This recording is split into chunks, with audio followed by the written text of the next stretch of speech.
idea the amount of ignorant mess we're about to get into right now. Sit your $5 ass down before I make change. Hello and welcome to a brand new episode of Black on Black Cinema. I'm your host, Jay. I'm here with my co-host, Micah. Hey. And Tiara. Hey. All right, guys, we're back. This is episode 204, Deep Cover. This is the 1992 film directed by Bill Duke, starring Laurence Fishburne, Jeff Goldblum, and Charles Martin Smith.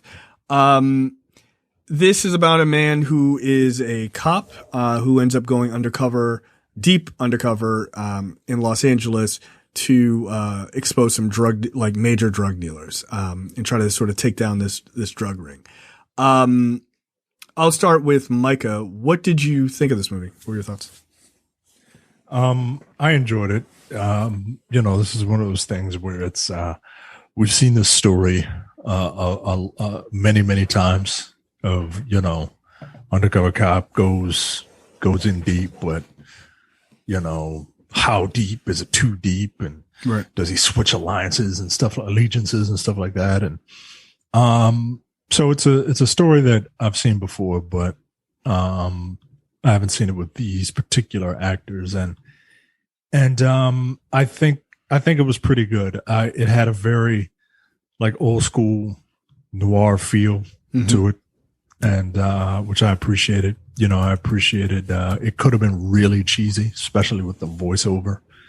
That Larry Fishburne, which is weird. But no, I dug it. Look, I had never seen this movie before.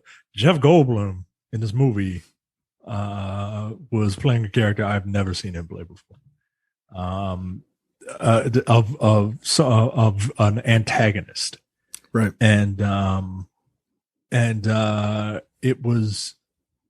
I think it was fine. It was just weird that it's like this is Jeff Goldblum.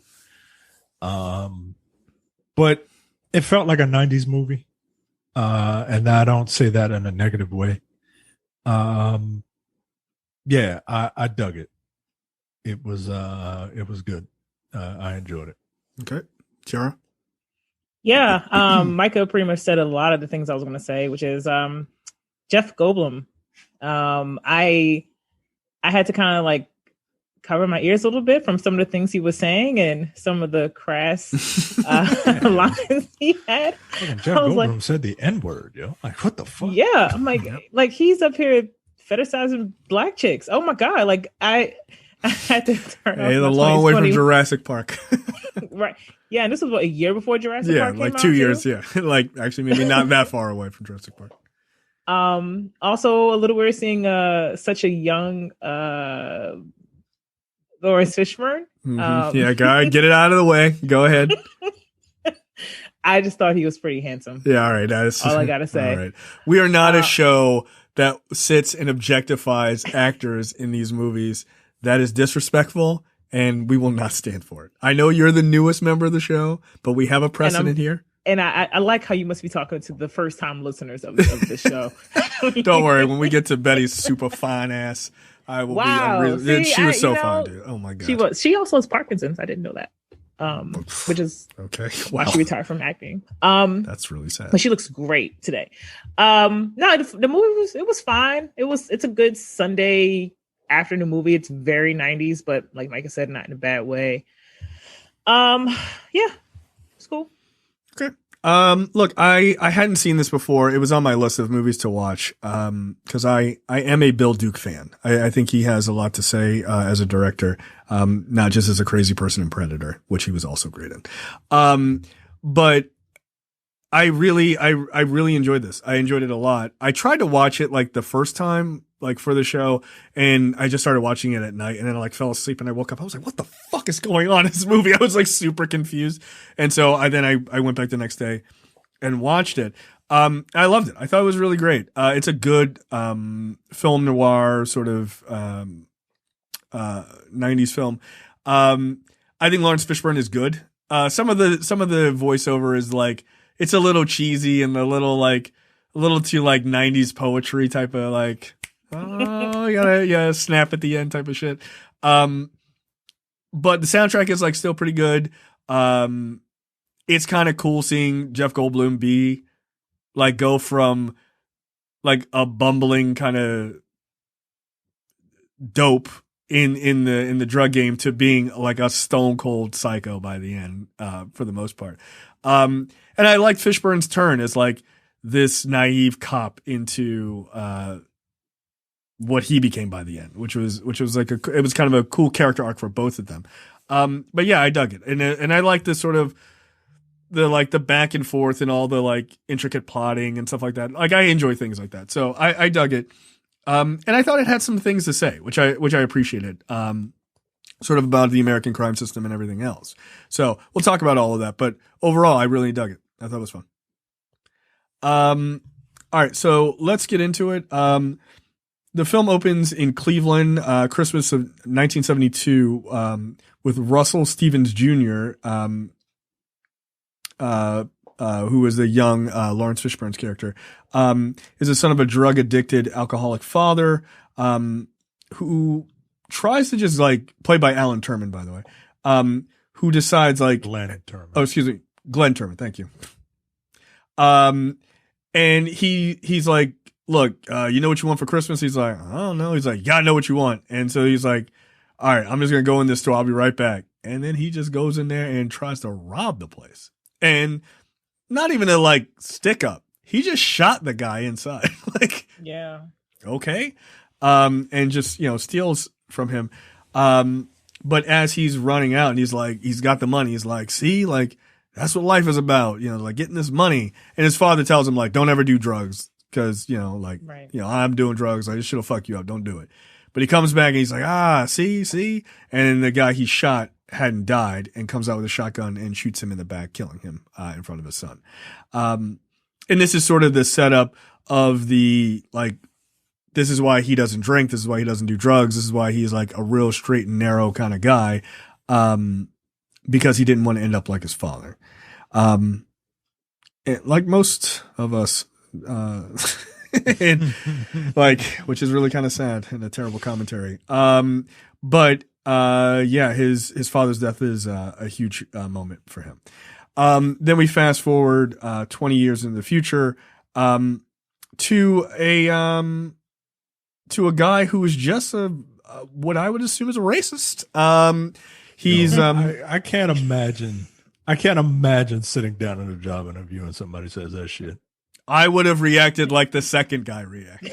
Like, like what the fuck? All right, like this is where we are. All right, we're gonna be inappropriate. We're about to be real inappropriate. Like, this guy Carver, who is he's like some sort of like upper police guy. He sits down with this first black officer, and he's like, his first question is, what is the difference between a nigger and a police officer?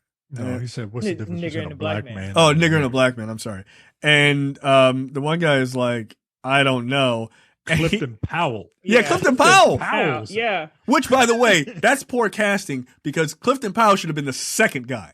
Like, come on. Clifton Powell should have been the second. He should have did what the second guy did, and then the second guy should have did what the second guy right, did. That's fair. That's fair. Get the fuck out of here. And so, yeah, he was like, I don't know. And Carver was like, yeah, the nigger never does. I was like, yo, all right. I heard, I was like, how do you not choke this man out right now? I pulled my service weapon out and shot his ass right there in that goddamn room. Justified homicide. Get the fuck out of here. He was reaching for my gun. I fear for my life. I fear for my life. He had to go. And so, Clifton Powell gets dismissed. The second guy who comes in is a much bigger guy, and he asks him the same question. And that guy literally was like, what the fuck did you say to me? And grabbed him across the desk. Correct response. He should have punched immediately.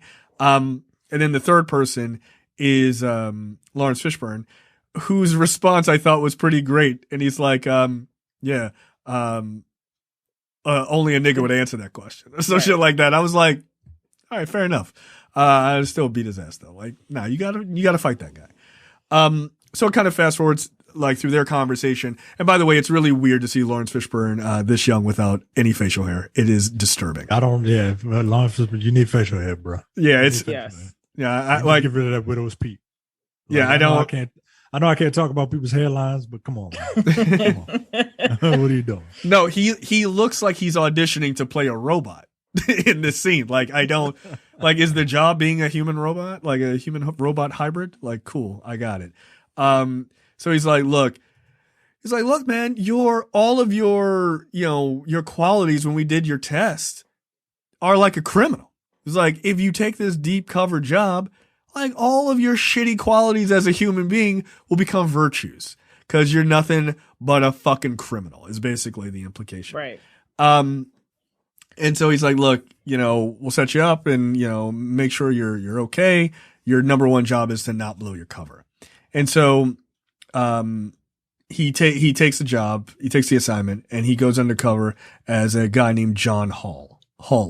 And I'm just going to refer to him as John from now on because it's just easier. He immediately like goes undercover 2 weeks later after all of that conversation with Carver. And he's posing as this drug dealer, John Hull, in order to infiltrate and work his way up the network of a West Coast largest drug importer, Anton Gallegos. Thank you. And his uncle Hector Guzman, a South American politician. So he moves into like this cheap hotel where he's introduced to this one woman, Belinda, who the landlord just refers to as a bitch. For like, I'm so glad that she no reason that this wasn't like Chekhov's crackhead, right? Like, I'm so glad that she didn't like blow his cover or like, it gave me anxiety. I'm like, yo, this woman is about to do something that's gonna blow his cover. You look like a cop. Like, all right, God damn. Right. No, she just wanted to sell her child. No, look, we'll get there. I was like, I don't approve of any of this dialogue. This is bothersome. Like, I don't like this woman's life philosophy at all. Belinda has a son, who seems like a nice kid. More on them later. At this point, he's like, look, I got to get out here and start working shit. So wherever he is in LA, I don't know, Skid Row or whatever, he meets this guy, Eddie. Look, I always forget this actor's name. Roger Smith. Roger Smith. Always want to call him Roger Guinevere Smith, but it's not like Guinevere. It's like Guinevere Smith, I think. Like that. Yeah, he's been in a lot of Spike Lee movies and stuff like that. You'd know him immediately. He was sort of the big villain in Dope. Yeah, he looks like Harry. Yeah. He looks like Harry Belafonte, guys. He's the guy that looks like Harry Belafonte. Yeah, he's great value, Harry Belafonte. They say he played Booker T. Washington in the Madison J. Walker Netflix series. Yo, I could not get through that series. Yo. I didn't even make it to him. Yo. I couldn't get through that series, man. I heard it was pretty bad. Way too much modern day hip hop. I don't like that story about Madam C.J. Walker. Yo, I couldn't. Like, Madam C.J. Walker, brought to you by Lizzo. Like, that doesn't really make sense. Like, shouldn't you have a bunch of pressing your hair talking about why man great till he got up? He great. All right. Just turn. Just cut it off. Can't watch. I don't like when they do that to older movies. It's very silly to me. Okay, I see. Spike Lee did a movie about Rodney King, and he played Rodney King. Roger Smith. That actually makes sense. Like looks wise, Booker T. Washington does not did they not see a picture of Booker T. Washington? They don't look anything alike. No, like, come on, that's ridiculous. So yeah, he meets Eddie, who is he's a drug dealer. He's not a street level drug dealer, but he's the guy who supplies the drug dealers, right? So he's always kind of hanging around. So John is just like hanging around until he basically ends up striking up a conversation with Eddie. We also meet this ponytailed clad gentleman. I can't remember his name. I have it listed later on. Who is a rival party? He's not one of the guys from Full Force. I thought he was. I was like, is that one of these niggas from Full Force? Pretend to be a high schooler. Yeah, this is. Are you sure that wasn't him? This is him in 9th grade. They try to convince people those niggas was 17 years old. I'm like, yo, they got those guys had chests as wide as a fucking New York City block. I'm 17. I mean, honestly, though, they could be 17. Have you seen how like football players look when they like? Those niggas were like 28, 29, 45 years old. Yeah, nah, they could be 17 now, not 17 20 years ago. Nah, yo, kids did not look like that. Like, that's crazy. So yeah, you meet this ponytailed guy, and he's another drug dealer, kind of like this is his territory, right? So he's like running people off the block, and he kills this kid. He's really obsessed with Terminator. Yeah, he loves Arnold Schwarzenegger.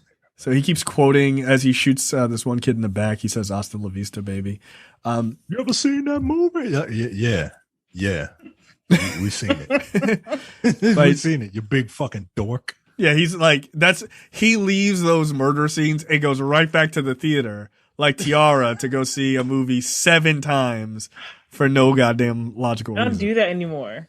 Yeah, you don't go to the movies at all. You just watch it on streaming 14 times. Yeah. Yeah. That's exactly what I do. I know you do. You don't have to lie to the people. So we see Eddie at this bar talking to Jeff Goldblum's character. We'll get to him.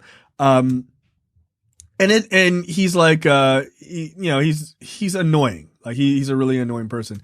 But there's one moment in this scene that I want to just mention. When they're playing pool, there's a scene of Fishburne's character sitting at the bar, like with his back to the bar. And this is like with his immaculate 5 o'clock shadow, with his immaculate 5 o'clock shadow. Like Beijing wasn't a thing at this point. Like this dude's facial hair is like perfect. Like it's crazy. They had some Dominican barber just offset to freshen his shit up, like with each take, I assume. But this is a very cool, like small sweeping shot of him as he's sitting there. It's just a very cool. It's a very cool scene. And Eddie just comes up to him at the bar and just starts talking to him. Just, just like random, chit chat type of shit. And he does a weird like poetry thing, which I find to be very off-putting. And if I was John, a noir, dude, it's a noir. It's a film noir. It's a staple in film noir. I know. I don't like it from him. I don't like it from him. That guy is very off-putting to me in a lot of ways. And I don't think he's a bad actor, but he just kind of creeps me out as a generality. I don't like it from him. I just don't. I'm like, sit down. I'll take all of the poetry with Laurence Fishburne. It's fine. In the voiceover. It's fine. So yeah, that's how they kind of strike up a friendship of sorts. Then David or John is showing his boss Carver like these are the people I've run into. Talks about Eddie, talks about David, who is played by Jeff Goldblum, David Jason, who is a lawyer, but he's also involved in the drug game. Again, more on him later.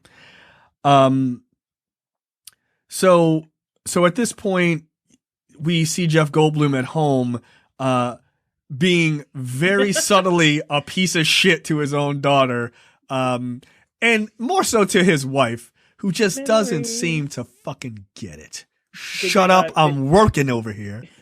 Nigga, she's drinking at what?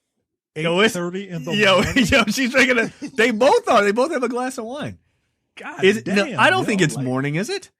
Look, look how light it is. Look how light it is. I thought that she was getting ready to go to school. Look how light it is. I mean, yeah, that's what I thought. It could be the afternoon, like right after school, but still, right after school, you having a drink. Jay, are you having a drink at 3:30? No, immediately. The second it's noon, even at work, I just start drinking. No, I do not start drinking at 3:00. That's a bit weird. But yeah, they're like Jeff Goldblum is so weird in this movie. Like he really is. Like Jeff Goldblum in the beginning of this movie, I'm like, oh, I know that Jeff Goldblum. By the end, he looks like a Resident Evil villain, right? Like he's got the jacket, the glasses. I'm like, who the fuck is this guy? Now I really want to see Jeff Goldblum as Wesker. I mean, I think it probably would have worked. It really would have. Like from this movie, it would have worked. So Jeff Goldblum is sitting at home, and his dumb wife, is like, hey, there's someone at the door. Oh my God, go check it out. And I want to say his dumb daughter, because his daughter didn't know what 4 times 3 or what 3 times 5. She was adding, and I'm trying to help. I mean, at least I see where the disconnect is, right? Like she's adding instead of multiplying. Like if she was like, now what's 3 times 5? 87. Like, all right, you just dumb at that point. Yeah, you God don't know. Damn. 1 times 1 is 1. Yeah, she needs to go back to that Cosby episode where they were just like fucking singing that song. They had their multiplication tables down. These kids were smart. Yeah, so this guy Barbosa comes to the house and he's like, hey, your boy Eddie got pinched by the police because he's a fucking idiot. And I'm gonna need you to we got to do something about this guy. I think we might need to do a hit. I'll do it. Like, I love killing people. Like, just give me the word. Like, that's your friend. I'm gonna kill him. That guy, by the way, is played by Gregory Sierra, who is awesome in everything. I don't know if he's still alive. Oh, he died. think he died earlier this year or something. Yeah, he did. He was 83. That dude was great in fucking Barney Miller, like back in the day. He was on Sanford and Son. If people remember him on that. No, that dude is really great. He's great in this too. You ever hear of Barney Miller, TR?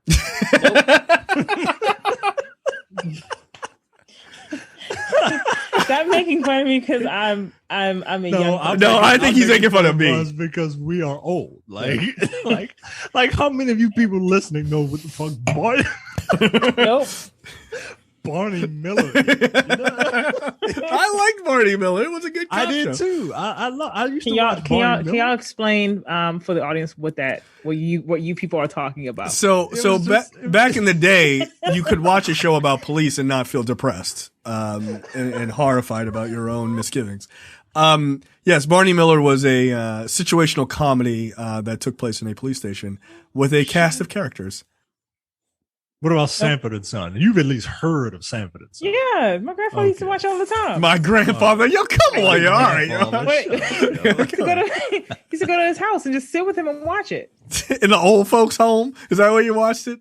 Yeah, at his house. Sitting next to Granddaddy. Let him watch that and Matlock and Eating the World is original. All that. right, go fuck yourself. Get out of here. Whatever. There was also a spinoff. There was also a spinoff to Barney Miller. He's only maybe 25, 30 years older than y'all. Look, Barney Miller was good. Don't fucking Barney Miller. That's just a show deep, I've not heard in a long time. That's a deep cut. I need to Google this. What is Barney Miller? What is Barney Miller? Are you with your Google just responds, are you with your grandfathers? Good Lord. I'm pretty sure if I asked him, he probably know what it is. Of course. Yeah, of course he would. He was like, that was the shit back in that was the Wire of my day, is what he would say. Oh, from 1975 to 1982? No, I don't know what this is. You weren't even born. You know what Sanford and Son is. That's different. How do y'all remember the show? It was on repeat by the time. Yeah, it was on reruns. The same way you used to watch that stuff that used to come on around 12 to 1:30.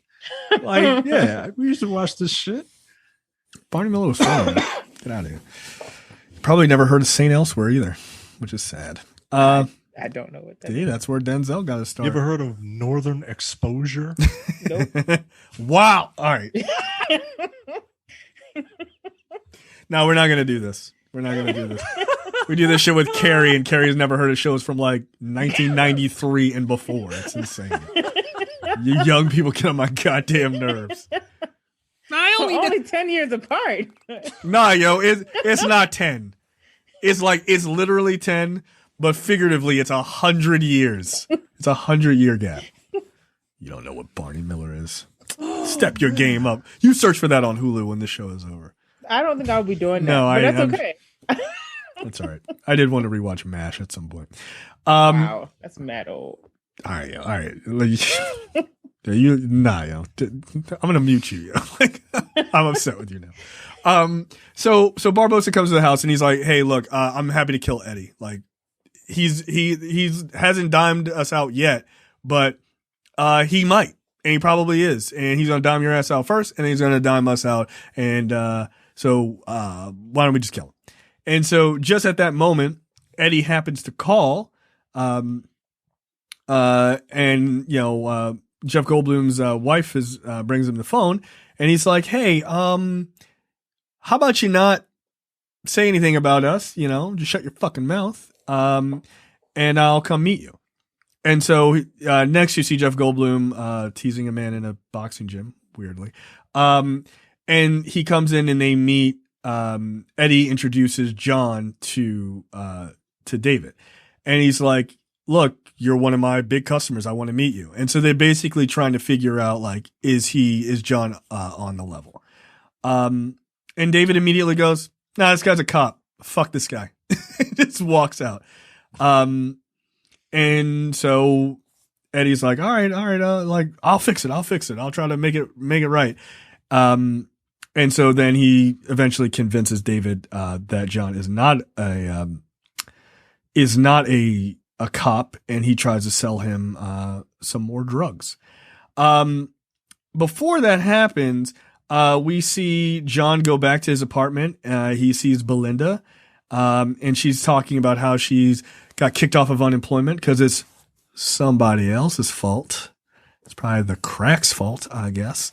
And she offers to sell her son for $3,000 to John because she wants drug money. And then lowered it down to John, 2,000. John was like, "Nah, that's way too much money for a kid. Look at that many miles on him. Right. Like He's Latin. Like, this ain't a white baby. Come on now." He ain't brand new." And she was like 2,000. That's Like, the all right, lowest 2,000. I'm gonna go. That's And- the lowest I'm Final gonna go. off. But the thing is, like, she was doing all of this whole, like, I know how to take care of my kid. I know how to take care of him. But if you want to take care of him, I give him to you for $3,000. Okay, fine, 2,000. I mean, Final offer.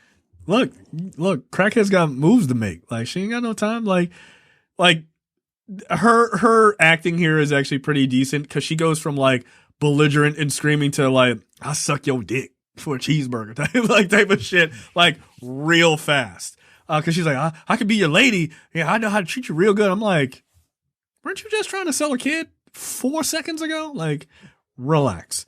But yeah, it's just a commentary on, just drug addiction, I guess. And it's sad. And if I found out that was happening, I'd be like, that's cool. I'm going to call Child Protective Services to have that kid taken from you. Because you're fucking crazy. Yeah. Mm-hmm. Yeah, drugs and kids don't mix. So we see John buy the drugs from Eddie, and Eddie's like, "Hey man, I got a switchblade. You want to try some of these drugs?" And just as he goes to do that, the cops come, and Eddie doesn't seem particularly worried about it. Oh shit, the police. He's like, I don't know. I'm so scared. And the police eventually arrest John, bringing him in, to figure out, like, what's his deal, because he's got this big old bag of drugs. The officer's like, "Hey, are you a Christian?" By the way, the officer, Detective Taft, is played by Clarence Williams III, AKA the devil in Yes. In Tales from the Hood. them Tales from the Hood movies. No, just one of those. Oh yeah, that's right. Your boy was the devil in the second one. What was that? What's that dude from Greenleaf? Keith David. Yeah, Keith David. Yeah. Yeah. Oh, was he? Yeah. Yeah. Now that movie's not one to see. It's not good. So we're not doing that one? We already did. Really? No. Y'all did that one already? We Oh, haven't done that? Yes, we did. The Because there's second no one? way I would have watched it. Yeah, we did. That's right. That's right. Yeah, there's absolutely no way I would have watched it otherwise. Yeah, that's right. There's a third Y'all one did coming. Y'all did the sequel. Yeah. We did both. We did both. I know y'all did. I know y'all did the first one. I didn't know y'all did the second I think we did the sequel, yo. I'm think so. I can't imagine that I would watch that movie of my own volition. All right, I gotta check. I honestly now I don't remember. That movie, I do remember it being bad. So now if we didn't do it, I don't want to do it because that means I have to watch it a second time. Because I don't remember. Let's do the third one, which has Tony Todd as the villain. Is it out? It's not. It's not a real movie. Oh, it was released last year. Last October. Oh, it has Lynn Whitfield in it. Yeah, we did do it. Oh, thank God. Yeah, yo. Like, there's no way. There's no way. Thank God. Watch that movie. It was so bad. It was so bad. It made the first one, which it was surprisingly pretty good. It made the first one. I enjoyed the first one. The second one was horrible. So, yeah. So the third one's out? Mm-hmm. Uh-oh. Came out October 6, 2020. It was distributed by Sci-Fi and also Universal Pictures. So it's a sci-fi movie. Wow, they just giving anybody money. Got it. So we see Clarence Williams III interrogating him and like really giving him the business as to why he would like sell these drugs and, you know, aren't you a Christian and all this other stuff. And it's sort of like an existential conversation. And it's an interesting moment. All right, go ahead and shit on religion. No, I don't. No, I don't have anything to say about that. I mean, I think it's silly, but whatever. I did think the question was weird. I was like, what does him being a Christian have to do with anything? Christians kill people and all the time. Like, why is that important? Because they're not supposed to. Yeah, that's it. They're just not supposed to. I mean, okay. I mean, they're not. According to TR, they I guess they are supposed to. I mean, seems like a weird stance. Yeah, Christians who believe that you are supposed to do that, but okay. Yeah, you gotta, the devil around. Sometimes you gotta take some niggas out in the name of Jesus. This is very obviously Bill Duke. Like, I don't know his like religious, story, right? But this is obvious. Him, like, religion plays a big part in our community. Obviously, whether you people believe in it or not, and this is his way of delivering messages to people who may have seen this movie, who are in that life, right?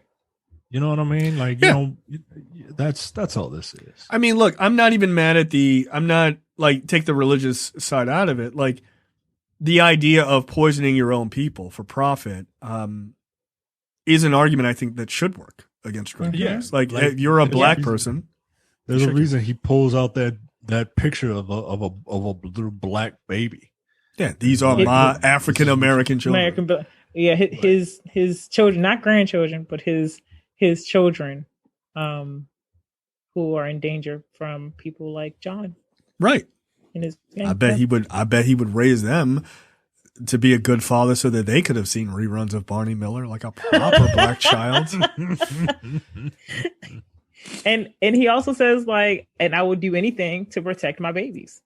Yeah. Anything. And he makes a point of, like, if somebody held a gun to your kid's head, as he's implying is, what, selling drugs to black children is, wouldn't you do anything to make sure they were killed?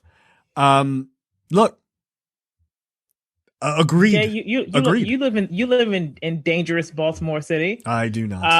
I live in Baltimore City. I do not live in a dangerous area at all. Sure, dangerous is relative depending on what you're used to. Yeah, that's true. But you live around all of that crime.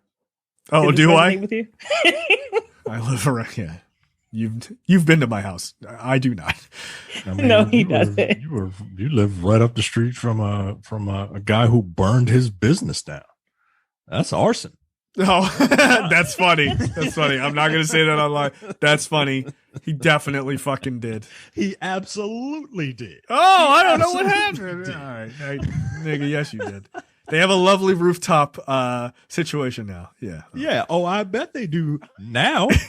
Yeah. Dude, definitely burned his business down for the insurance money. That's fine. Their food is fucking terrible though. No, if I found out somebody was selling drugs in my neighborhood, no, I'd have a problem with that. Like you found somebody sleeping in their car in your neighborhood, and you were ready to call the cops on. No, I didn't call the cops. I didn't call the cops. You were ready to. No, Mm-hmm. they were two white drug addicts, so yeah, I was. Oh, they were white? Oh yeah. Oh, okay. I mean, no, that's cool, I right? Understand? You gotta get that criminal element out of here. Yeah, get it out of here. Yeah. I don't like nothing made me angry. I told that story on the Nerd Podcast, so I'll tell it here. I was walking my daughter in her stroller, middle of the day, middle of the pandemic, middle of the day. I take her to the park. I'm walking her in a stroller by myself, and I see this car in the middle of the road. It is like this is not like a big street. This is a small neighborhood street. It is just in the middle of the road, stopped. And I'm like, what the fuck is going on? By the way, it's a Prius, okay? Proving the type of junkies we have around here. They can still afford a fucking Prius. I'd like a big one too. And they were in a Prius, and I walk up and I up here in the window, like a Karen, and I'm like, these two motherfuckers are knocked out. They're totally asleep, sitting up, eyes closed. They got a box of Popeye's chicken on their lap. Knocked the fuck out, right? Like where they had slowed down, they just stopped, right? And you said they weren't pulled to the side. They were in the middle of the street, right? You could not drive past them at all. And so I was just I moved my daughter down a little bit, like away from the car. Stopped the stroller there, and I walked it to the back of their Prius, and I banged on it with my hand, and I was like, "Wake up! You fell asleep!" And they were like, "Oh shit!" And they slowly woke up and drove off. Yeah, that's the drug criminal element. Crackheads drive Priuses in my neighborhood, which is wild. They had Popeye's chicken. I fucking laughed my ass off at that. It was just hilarious. So, yeah, that's as bad as it gets over in hilarious to me. In my neighborhood. We know Micah doesn't live in a place of any crime. Oh no. I live around the corner from Wheaton. My ring, but yeah.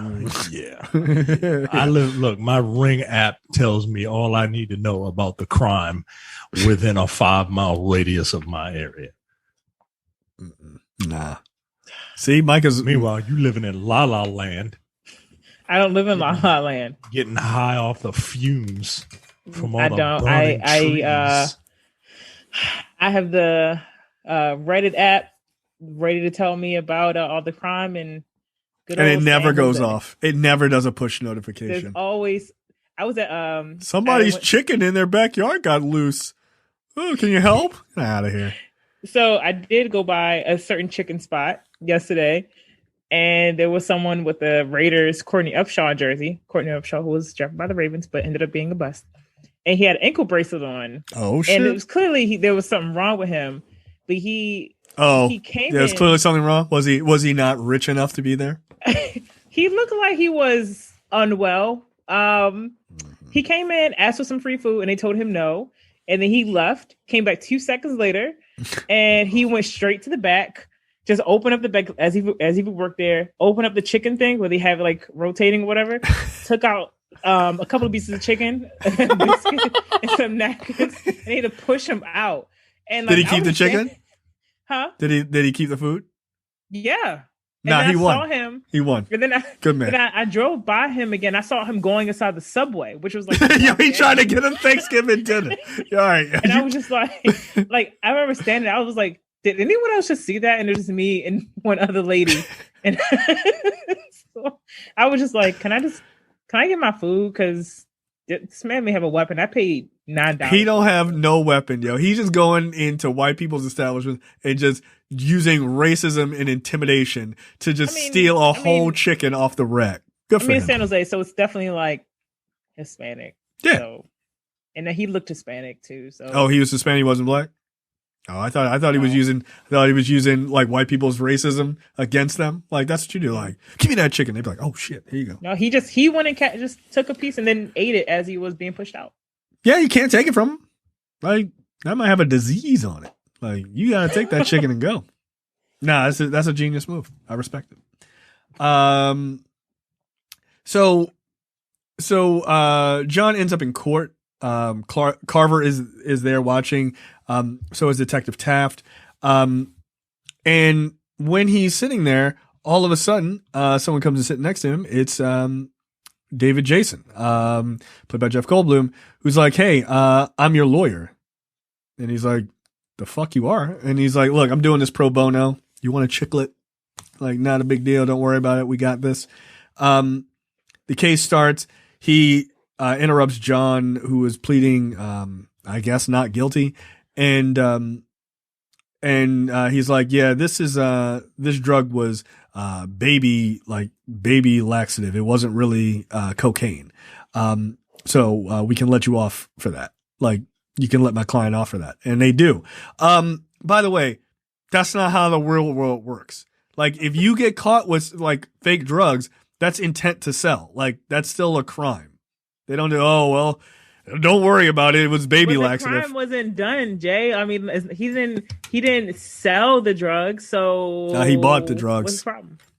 Nah, he bought them drugs. But he he was trying to. drugs, so it's Nah, he was trying to sell people a laxative, which is fucking hilarious. Which is probably in a lot of drugs. So yeah, they let him off. Again, that is not how the law works. Also, Detective Taft is for some reason wearing a Star of David necklace. Okay, that's a little odd. Is that a thing? Christians wearing Jewish paraphernalia? Not that I know of. No, Michael wears a Star of David. It's right under it. I used to think that they were kind of cool looking, right? Like, oh, you made a star out of a couple of triangles. That's cool.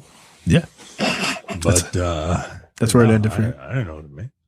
I just it's found it odd. Anyway, so then we get they had basically tried to set him up to see would he like narc to the cops that they sold him these drugs. He didn't. So John passes the test. Back at that same pool hall that they were at earlier, they're all there. Barbossa's there, and Eddie is there, and he's like, "Hey, man, like everything's cool, like everything's good." Everyone's like, "Yeah, everybody here didn't, run their mouth, except for you, Eddie. You ran your mouth. Like, what the fuck?" And so Barbossa's like sitting there, he's eating, and he's like talking shit and basically threatening to hurt Eddie. And Eddie just flips out and tries to stab Barbossa with a fork, and does. And that doesn't work out well. By the way, if you're going to try to stab somebody with a fork, you stab them in the face. Yeah, you stab them in the eye, yo. Yeah, not in the shoulder. You gotta do something debilitating. Like, plus you gotta have a tremendous amount of force behind that fork, man. Like, getting stabbed with a fork will hurt, but nah, yo, like you can walk that off. Yeah, like forks ain't like knives, guys. No, and get yourself a knife, or that big fucking pool cue in your hand. Yeah, exactly. So he stabs Barbossa. And Barbossa's like, just get out of here. Like, I was just fucking with you. Like, just relax, get out of here. And then, Barbossa proves that he is a fucking psychopath. And he's like, "Oh, you thought you were gonna get away with this?" And then he beats Eddie to death with a pool cue right there. Not since Dead Presidents and watching, Micah's favorite actor be beaten senseless with a pool cue has it ever been so satisfying to watch someone get beaten up. I can't remember who was beaten to death. First War Machine. What's his name? Terrence Howard? Yeah, Terrence Howard. Remember? Yeah. Yeah, Laurence Tate beat the brakes off of him with a pool cue. It was great. That was good. That was the best part of the movie for me. I'm sure it was. What movie was that? Dead Presidents. I enjoy that. So then we have a scene after he beats, and it's a pretty brutal scene, by the way. He beats the shit out of him with that pool cue. It's good to know that that's a solid weapon, like a pool cue that you can take apart, the bottom part. The bottom part of a pool cue is fucking super heavier than you think. Yeah. Just fucking his ass up with that thing. That was kind of a cool mob moment. So then at this point, Eddie's out of the picture, like literally, and John is now basically Jason's partner, right? He's the guy he's going to all the time to get these drugs sold. David tells John about this designer drug idea that he has. Like he wants to make it's like a party drug kind of thing.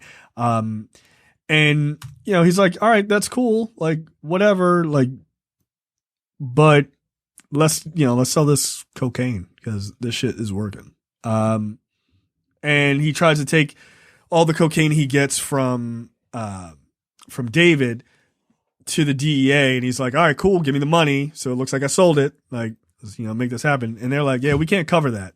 So, get out there and sell drugs for real. Like, yeah, you're a drug dealer, right? Go sell some drugs. I hated this for him. It just felt like it's fucked up. It felt like such a setup. So whenever something went wrong, they could just be like, well, we don't know who this nigger is who's selling drugs. He's just another one of these criminals that we don't like. I mean, that's the thing, right? Like, I mean, that's one of the big premises of the movie is how, like expendable John is, right? Yeah. Like to the system of just using this guy to sell drugs and to be like a real piece of shit, whether it's, genuine or under the guise of anything else. Like, you can toss him. Like if he steps out of line, you can just throw him away. You can kill him. You can do whatever you want, right? Which is what makes his character interesting. So then we see a moment where John goes and he literally grabs the ponytail dude, by his hair, which I found incredibly satisfying. You're a grown ass black man. Why the fuck do you have a ponytail? And he's like, look, get the fuck out of here. Cause he was like yelling at one of John's, dealers. And so that guy's like, yeah, I'm going to be back, man. You see that movie? Rent it at your local video store. I'll be back. It's like, all right, we get it. Shut up. Like Shut we your get cornball ass up. Like we get it. You watch Terminator. Like, we get it. It's a very old movie at that point. So then we see John going to pick up David, and this is the scene Tiara was really a fan of. David starts being like really a creep about having sex with black women. I did not like this scene. No, that's not what you said before we hit record. You said, quote, that's my favorite scene in the movie. No. I got to find me a white man like Jeff Goldblum in this movie. No. I saw that. I was like, I don't like this. I don't like how he's talking about how he's never been with a black chick, or what is it about black chicks? Yeah, he was like, he's just like, he's really into it. He likes like personalities, and he likes the contrast, right? He likes contrast. He definitely likes the contrast. All right. No, I can positively say that I hated Jeff Goldblum. Wow. That's a terrible take. Because he's not a racist. Oh, okay. He is a racist. No, he loves black women. He doesn't. He fetishizes black women. That is not the same. I'm sorry. For Jeff Goldblum, what's the difference? Wow, as two black men, you think that you two would know how to recognize someone's advantage of black queens? Look. She was with a white man. I've already written her off. This is not the type of interracial porn that I watch. No, no, it is not. I'm not joking either. No, I'm not. I do not watch white man, black woman interracial. No, that's slavery. That's slavery. Look, he even says it. He even says it in the movie. He does say it. Why do I like fucking black chicks so much? Oh, it's the slavery thing. Mm-hmm. He's like, because it makes you feel like you're fucking a slave. Yeah. Yeah. No, I don't. Not a fucking slave. I didn't like this scene. No, I don't. I that's not my type of interracial pornography. I'm not a fan of it. When I decide to delve into that, that is not the. I don't go for that lineup. Like, no, thank you. No, I'm looking more for a reparation sort of situation. It's payback. Yeah, we can't have the status quo. We can't have another James Kowalik situation. Don't do that to that man. Don't do that. I don't know who you're talking about. Don't do that. Exactly. You don't. No one does. Don't do that to that man. What was the name you said? No. Out of respect for my friend Jay, I will not mention James Kowalik's name. Yeah, see, now I gotta beat this guy's name out. Like, you're an asshole. You're an asshole. God damn it. Now I have to make a note of when Micah was being an ass, so I can remove that. Oh, great. Thanks. That's more work I have to do tonight. Appreciate it. So anyway, yeah, there's a very weird thing about that. Look, I look at it as the same as, black dudes who are really into Asian porn. It's creepy and it's weird. You shouldn't do that. So they next go to meet another black woman, this time she's not fetishized. Another black queen, who Jeff Goldblum tried to put in harm's way. Yeah, he really didn't give a fuck about nobody in this movie. Like, he really didn't. He hated his wife, his dumbass daughter. Like, he ain't like nobody. He ain't fuck with none of y'all. He liked money. That's actually the only person he really fucked with was John. Like, that was it. He ain't fuck with nobody else. That the blacks and the Jews need to come together to fight the bigots, man. Except the black women, though. Right? No, they got a black woman with them. Yeah, she's part of the crew. Yeah, it's just that, the whiteness takes over and he's ready to fucking kill her ass. Yeah, he was like, she gotta go. And the black man gotta be like, nah, we got a black man saved her. Say it. SAVED. Yeah, I know. I know it don't happen too often. Nobody wants to admit it. Laurence Fishburne saved that black woman. And she never gave him his 2 masks. You see how she treated him? You see how she did him? Good. Fucked up. She kept his. I'm glad that they gave her agency and gave her a way to stand up for herself in front of all the patriarchy. I'm gonna hit all the buzzwords tonight. Wow, good. That's great. Anyway, Betty was super fun. Why are you such an anti-Semitic person, TR? No, I'm not. Yes, you said you hate Jeff Goldblum. You said you hate Jeff Goldblum. Clarence Williams, the third's character, is wearing a Star of David, so clearly his character can be implied as being Jewish. So I clearly you didn't say you liked him. Nope, you didn't say you liked him. I'm saying it now. I do like him. Nah, nope. Because he's a man of faith. So yeah. Nah, yo, no, yeah. You can't just be a bigot. Yes, I can. No, I can't. Shut up. Yes, I can. What? God damn it, my God. That's what you said. That's what you said. That. You said it. No. You said it. I'm not a bigot. That's fine. Nah, you said it. You said Micah tricked me, a black woman, again, to try to admit something that is not in my heart. But the people know. And you said it quick too. You said it quick, without any like. No. It was almost like reflex. No. A racist reflex. So the three of them are talking, and you realize that Betty is, she's the money laundering person. Look, John is acting like a fucking creep around her. And it's a bit weird. Yeah, it's a bit much. Like, he's like doing a different accent.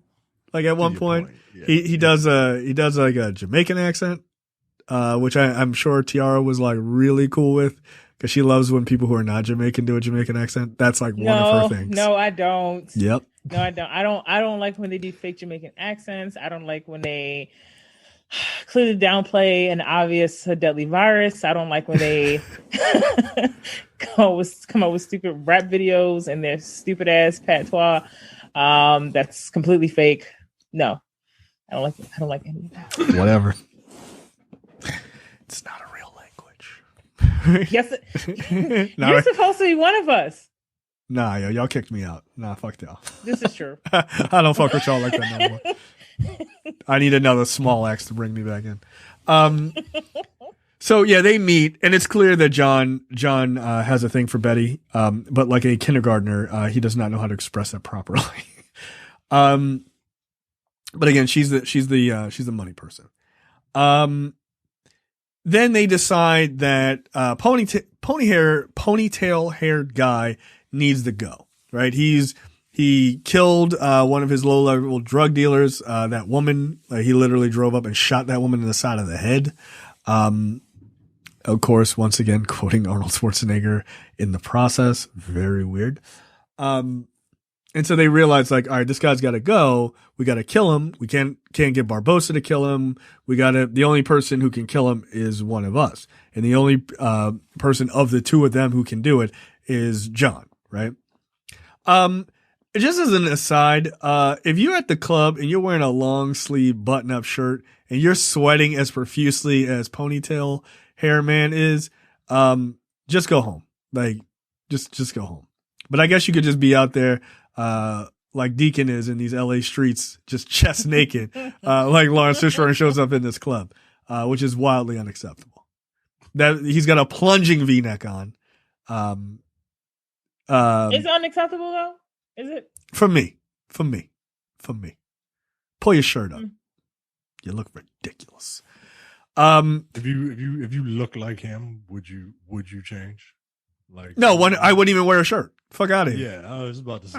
All right. No, this is out of pure jealousy. Like, this is just making sure. Yeah, just come making on. sure. Like, you know. No, I mean, I'm rocking pleated pants, no shirt with a belt. Because that's basically what he has on. Yo, pleated pants back in the day is a wild look. Like, it's a wild look. I think it's a fighting in church shoes. Yo, you gotta relax. That's a wild club outfit. I used to remember people put creases in their jeans, yo. Like I remember walking out the house. Sadly, that was me. Jesus Christ. Yo, that's back during the Barney Miller days. Tiara don't know nothing about that. No, I don't. What you know about creases in jeans? You know how hard it is to get creases in denim? I mean, it sounds like you tried before. I mean, No, not tried. Look, Succeeded. Wait, if you were paying attention, you would have realized that, yes, we both have done that before. do you have photos? Fuck no. They were, Out of your mind? They were years ago. No, I don't need that evidence out there. Hell no. I'm sure my mom does. She's like, here's a picture of you looking cool. I'm like, please don't put that on Facebook. He was not looking cool. There's denim jeans and a denim jacket and a denim shirt. Right. Oh man. We dressed like dickheads. Like, we looked ridiculous. But speaking of dressed like dickheads, Ponytail Man is literally sweating through the back of his shirt. He has a penis emblem on the back of his shirt because he is sweating so profusely. It's probably because he's wearing a bunch of cheap chains as well. Super obnoxious. He's like, you gonna shoot me here or should I just pull my dick out, you bitch? That's a bold move for somebody who's clearly there to kill you. Yeah, yo, like, I mean, this nigga. Yo, he is sweating so much, yo. God, look at his shirt. Yo, he's sweating like The Rock in Fast Five, just like. I like his Cadillac emblem chain. I feel like if you take out your dick and you piss on someone. I have to murder you. Yeah, right. Like, even if I wasn't planning on it, like if I was just at the club, I gotta take my hands and put them around your neck and smash your head into that wall until you stop moving. Yo, you're not gonna piss on me. I'm a grown man. No. That's what did it. Like, he was whipping it around too. Like, yeah, I'm watering this garden. Yeah. I'd have shot that nigga 47 times in the chest. Get out. I can't imagine being that much of an asshole, yo. Yo, it's insane. It's insane how much of an asshole he is. It's like, yeah, you a bitch. Like, what was he expecting to happen? Like, he was gonna pull his dick out, and Laurence Fishburne was like, Yeah, you know what? I am a Go away? bitch. Like, I'm just gonna just give you a blowjob then, I guess. And he pissed on Laurence Fishburne's shoes, which is already disrespectful. It's worse that Laurence Fishburne has no socks on, and he pissed. Yeah, I noticed that. Yeah. No. Nope. You gotta die. You gotta die right then. Like, that was literally the moment that he was just like, nah, fuck that. I'm gonna kill this dude. Like, that's fair. No, I'd have shot him ass in the back. We wouldn't have had a conversation at this point. Oh no, that's I'm there a to do fair job. point. Yeah. I mean, he did kick him like square in the chest, which, you know. I mean, that like. was kind of cool. But. I like how this guy was like, motherfucker, you shot me. Like, yeah, dude. Yeah. Yes. You pissed on that guy with no socks on. Like, And you shot someone in the head in front of me who was sitting right next to me. You tried to kill me too. yeah, no, you gotta go. So we get this, very film noir scene of John running out of the back of the club just after killing the guy. The guy like touches his own chest, so he's got blood everywhere, and he rubs it on John, and John's got blood on him, and it's a pretty like supposedly very intense scene. And he has a flashback to seeing his father be killed, and it's a big deal. Like, he's never killed anybody, and this time he didn't kill somebody because he was justified. He killed him like as a drug dealer, basically, right? Like, the reason he's killing him is solely because of the drugs. So then he has to report this to Carver, or like report in about Carver. And Carver even knows. He's like, yeah, you killed that dude. Like, yeah, the guy's name was Ivy, by the way. And he's like, yeah, what was that like? Like, yeah, wasn't that fun? Was that really cool and interesting? And he's like, yeah, I guess. And it's basically, he realizes how little black lives actually matter to this guy. Like, he didn't give a shit that he killed that guy because he's a drug dealer, like, and he's black. Like, who gives a fuck? Right. Like, that's like, undercover cops would get arrested for that. Like, you can't just murder people, like, that's not a thing. Like, that's, unless you were like making a drug bust and shit went left. I think that actor is probably racist in real life. He's still alive. Oh, Carver. Yeah. Look, I wouldn't be surprised. This guy has an incredibly punchable face. Yes. He was too good. Yeah. You were buying it a little too much. Yeah. Yeah, that's fair. What else is he in? He's in a bunch of stuff that I don't know about. But no, this guy seems like a real prick in real life. Because he's a real prick in this movie. Yes, he said something else, like, so Laurence, like, John is like, you ever killed anyone? And he's like, are you kidding? I went to Princeton to avoid all of this. Right. I'm better than you. So disconnected from the real life that John is actually like going undercover doing, right? And then like the Princeton thing, Jay, as you just said, like, is to show that, oh, I'm better than you. Yeah. Even though when he met John is like, I've never taken a drink, I've never smoked, I've been on a straight and narrow, like, so, but still, because of the color of his skin, you think that you are so inherently better than him. Yeah. You convince the lowest white man that he's better than a black man, then hey, it goes on from there. Like, he uses that to be like, to kind of like calm John down and get him to not beat himself up. Like, say, like, these crack babies they're being born with dyslexia and they don't, lower IQs, and like the way that he talks about children, he's calling them it, and like in a way that's dehumanizing to absolutely. babies who did not ask to be born that way. Right. Yeah. Well, it's all code, right? Like all that shit is like, he's saying all that, but like he's talking about black kids. Right. It's not so much about the drugs. It's just an excuse. Right. And it just, the scene is deeper than you would realize if you're just looking at it on the surface. Like, you got to realize what Bill Duke is talking about here. You know what I mean? Right. Like, there's a reason why Carver's white. There's a reason why Hull is black. There's a reason why Carver is so over the top and casual with his racism, and he's flippant about, or he's just completely aloof about like the death of another drug dealer who just happens to be black, right? Like, Right.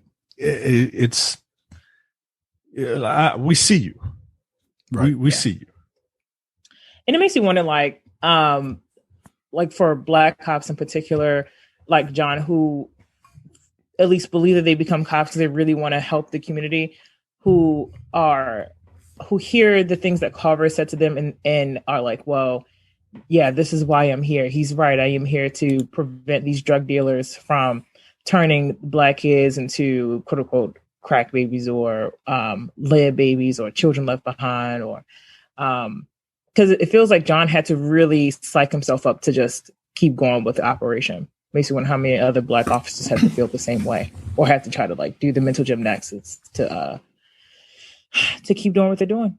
Yeah, I mean, it's a good point, and I wonder, has that changed over time, right? Because this whole like back the blue kind of mentality that we have now has really pulled black cops away from being, trying to pull them away from being black and just making them cops, and that's all that they are, right? Like, it's kind of interesting. Michael, you were right? Like that little test in the beginning of what's the difference between a black man and a nigger? Like the two that failed the test are the actual good cops, right? Like, well, potentially, right?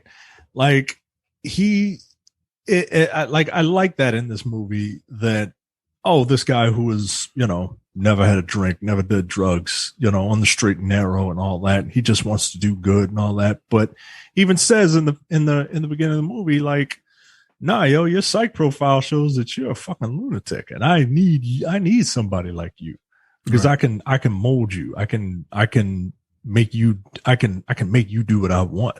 Right. Whereas those other two guys, like, they're not going to take that shit. Right. They're not going to toe the blue line or whatever the saying is. I mean, there are people who have literally failed at becoming cops. Michael Jai White talks about that, right? Like the actor, he said he tried to become a cop and they looked at his profile and he tested too high. And they were like, are you serious? Yeah. No, he talks about it. Like, you can find interviews about it. Like, he was like, they told me I tested too high, and that's why I got rejected, because my personality would not fall in line. Wow. I mean, it makes sense, right? Like, if you're a person who sees like some nuance in a situation, and you're like, I'm not going to shoot that guy, or I'm not going to arrest this person because it's just a mistake, or some sort of other circumstances. That's not what they want. They want robots. And that is fucking telling, right? Which is why they continue to get the same type of people that they get. Yep. Oh, we try to hire other people. We just can't seem to find them. No, you're not looking. No, you don't. No, you're not. Like, no, it's not that hard to find people who believe in nuance. You want them at a specific education level for a reason. Yes. Like, cops would be very different if cops were all, people with 4-year degrees in criminal justice. And like, that doesn't mean that because you don't have a degree, that doesn't make you smart. But there are certain things that you think about more and you tend to have to examine when you are the higher education you have, right? Like, it just is a truth, right? Like, again, it doesn't make you quote unquote smarter than other people, but you are presented with information that most people are not. You have a broader perspective, unlike college. Go ahead. College is there to challenge your preconceived notions. That's what college should be there for. It's not to tell you, what you already learned in high school. Right. Like, it's to challenge you.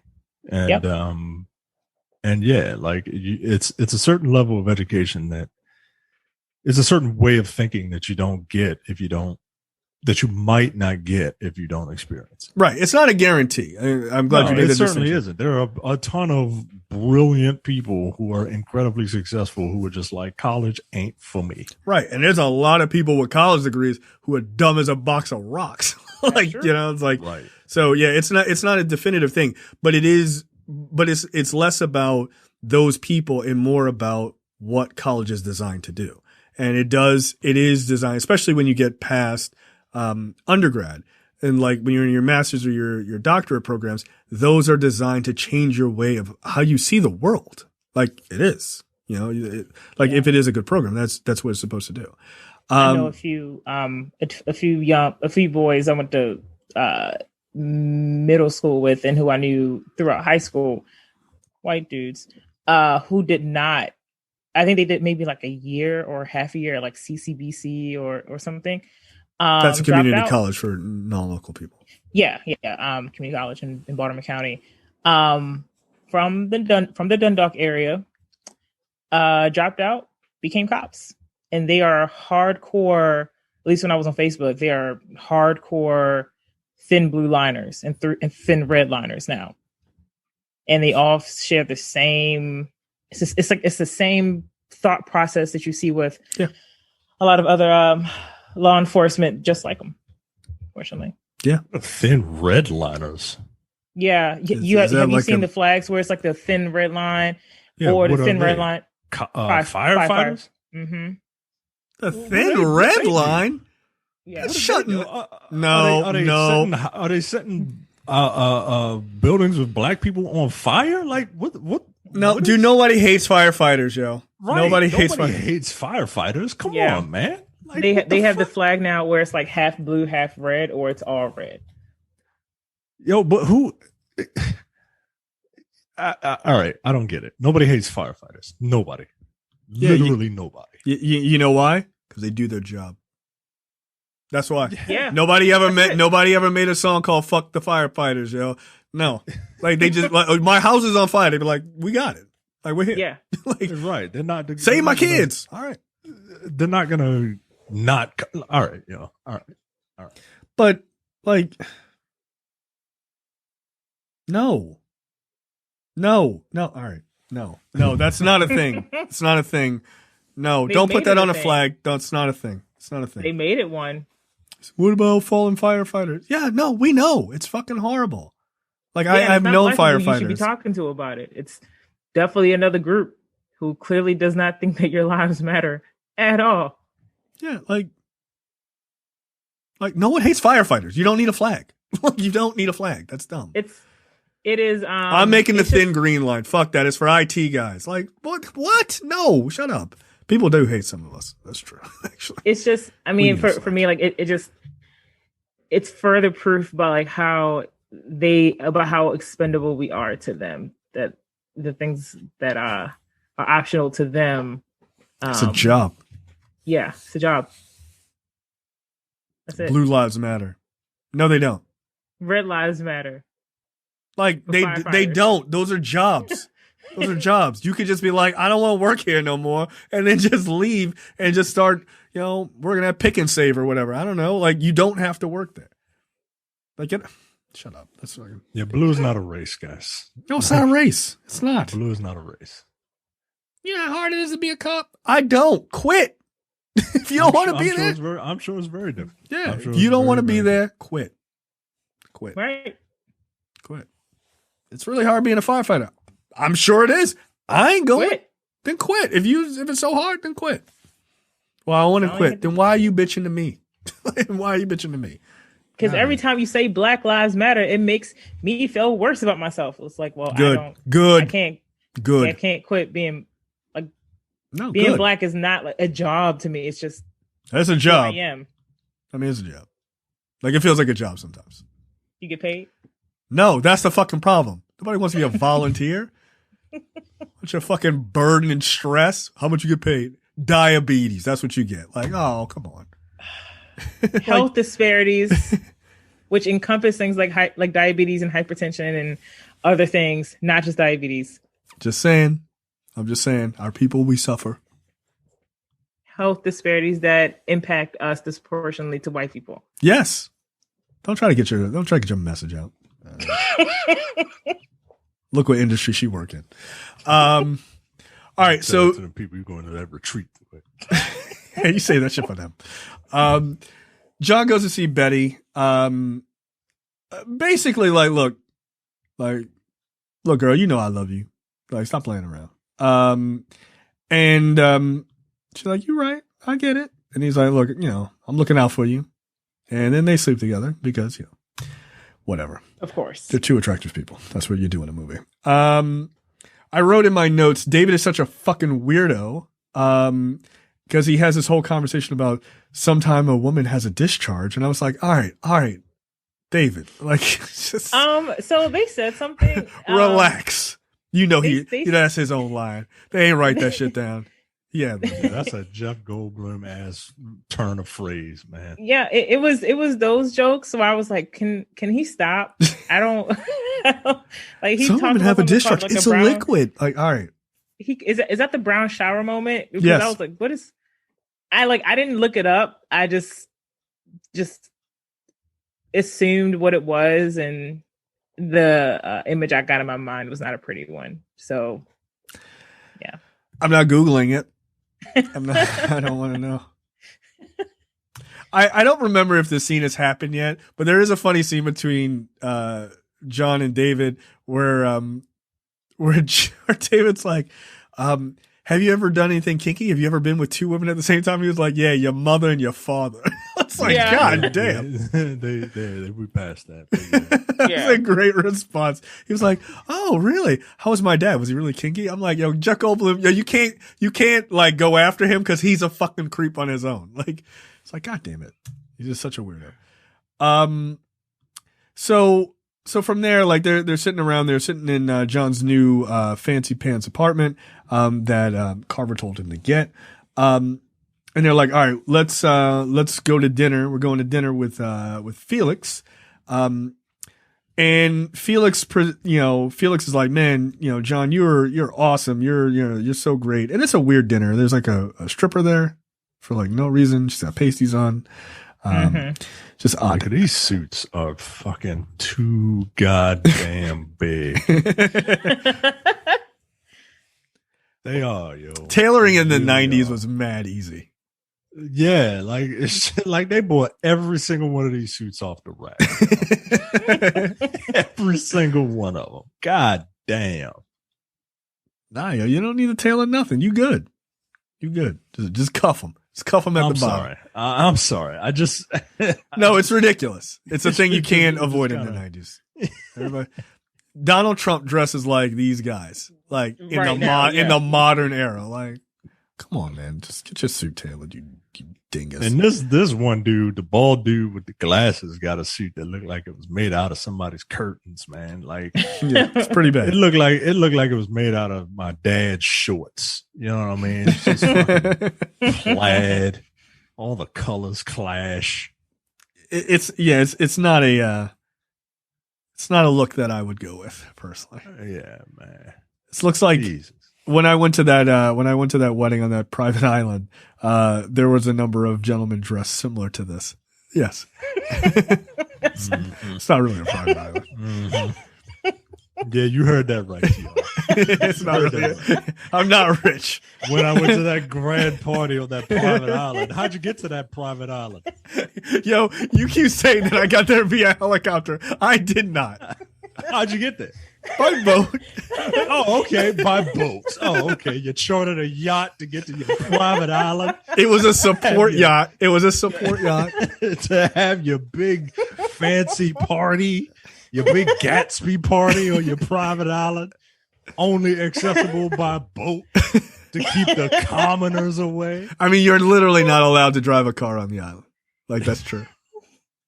Yo. Like Jay dropped the whole. I know, because we joked about that on the other show. That's why. Sorry about that. That's why. I've heard the story. Yeah, that's why. He just dropped it like it was nothing. Yeah, like don't you guys all go to private island parties? Like, I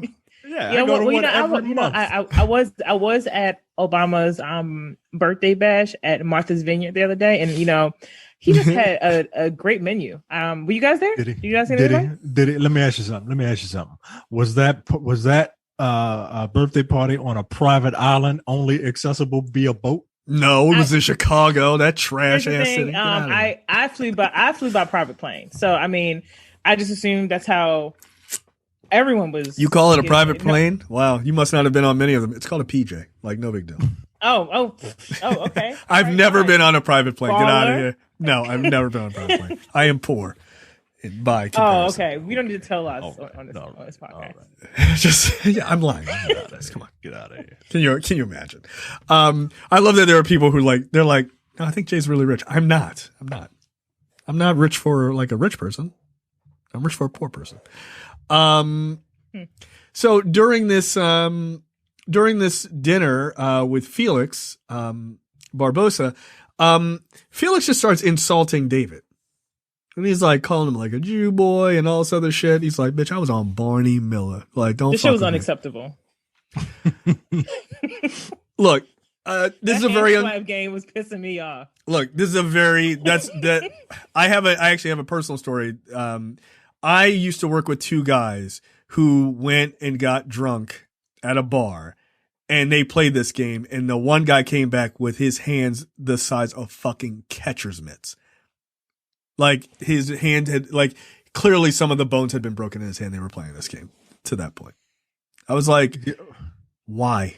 I mean, I feel like this is a real juvenile way of settling any dispute. It's an incredibly juvenile way. And seeing these grown ass men in their 30s fucking playing the most violent game of patty cake ever with a naked nun with nipple tassels on, and Larry Fishburne with his immaculate 5 o'clock shadow. and Fat Boy with his fucking curtain suit. This whole thing is just weird. Wait, are you implying that Felix Barbosa's in his 30s? That's my biggest issue with that whole statement. Sir, he's a tad older than that. No, I don't like that game. I don't like that game. So have somebody bad at it. So No, you ever play getting fucking hit? Not the slapping shit, getting hit. Nah, yo, fuck that. You hit me once, I'm out. That game? What's that? You and Mike never played that game? No. No. I'm an insecure heterosexual black man. I am not touching another man's hand. Are you fucking No, crazy? no, put your hand in mine, and look in my eyes. Why, yo? Why are we doing this? Yeah, that's so on YouTube, we should be blowing up, right? That should gain us 100,000 views because people are like, yeah, I'd never do that. You right? Y'all want to play a game of handy hand taps? Y'all not doing that? Nah, yo, not the way you said it. Nah. Handy. Nah, that's a different game. Nah, don't do it. Whatever. That's a job.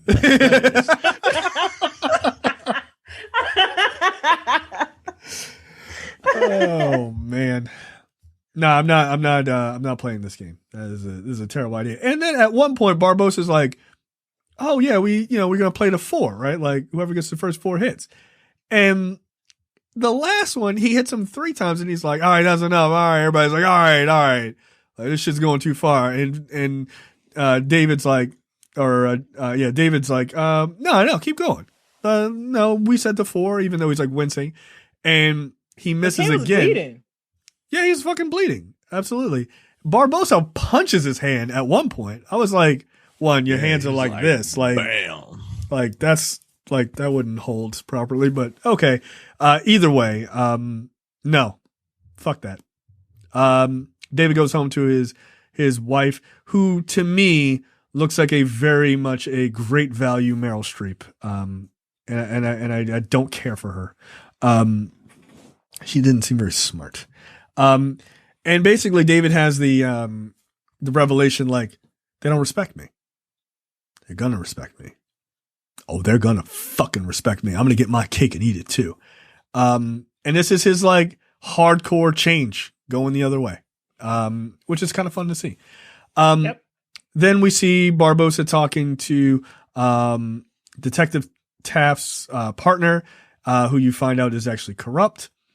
And that guy's like, hey man, you got to help me get some bust, or they're going to start suspecting I'm corrupt. You got to let me haul somebody in, one of your people. Give me some names. And Barbosa's like, hey, why don't you take us in? You ain't gonna do shit to us. Get the fuck out of here. And they're like, all right, we can set you up with we got a lawyer, we got a Jewish lawyer, a black guy, and a black woman. He was he said, I need some spades. politicians like dark faces. Yeah, that's right. That's right. Scared so they could scare Republicans. Like, Yeah, these lines are in here for a reason, right? Like, let's not forget who directed this fucking movie. Yeah. These lines are in here for a fucking reason, man. I mean, look, the whole point of like arresting black people to scare white people in the suburbs to vote for Republicans is still true today. Right. Like that is a fucking tactic. I don't know if it's by low level cops necessarily, right? Like they're not necessarily thinking about it, but the way policing policy works, it absolutely is designed to arrest niggers in cities so that white people in the suburbs can go, ooh, okay, great. I'm going to keep voting for the guy who keeps putting more cops on the street. I mean, Republicans are literally on the Senate floor right now making arguments that we need 100,000 more cops on the streets of the United States. 100,000 more? That's our problem? Is not enough cops? Well, they need to replace all the ones who died from COVID because they didn't want to get vaccinated. So that sounds like a them problem, not a me problem. Did y'all ever think that also, because I think at this point in the movie, like we see that John, he's gone from like his apartment to like a nice ass condo with really nice ass furniture. Yeah. Did y'all ever think at any point that his character enjoyed the lifestyle that he absolutely was he did living? Absolutely. Yeah. I think he got used to it. Man, I think he got used to it rather quickly. Look, if that's part of the cover, right? Like that's part of the thing that happens in these movies where these cops go deep cover. You know what I mean? Like they get seduced by they're in too deep, right? They get seduced by it, and right now you have a moral quandary. Like that's the only thing that makes these movies interesting. Yep. Yep. So this cop is like, look, all right, you gotta like help me out. And so, Barbossa's like, look, I got, as he says it, this is not my words. I got 2 niggers and a kike, all Democrats, that you can arrest. Like, wow. Like wow. There was no reason to throw that in there other than to, message. Right. Mm-hmm. Yeah. Like, hey, are you a part of the Democratic establishment? Cool. Then you are a guy that we want to go after. We cut to Carver talking with John, and he's like, look, we heard about this bust that's happening. They're gonna go after your boy David and Betty. You better not be anywhere near this bust. Like, get the fuck out of here. You better not be anywhere near this because we can't afford for you to get picked up and blow your cover. So cut to a drug exchange with John, David, and Betty in a limo, meeting up with another limo. At this point, David is he's a full villain, right? He's wearing all black. He's got a long black leather coat, as you do as a villain. Betty's wearing sunglasses at night, which is obnoxious, but she looks cool. So, with a hot pink outfit on, which is very subtle when you're trying to do a drug deal.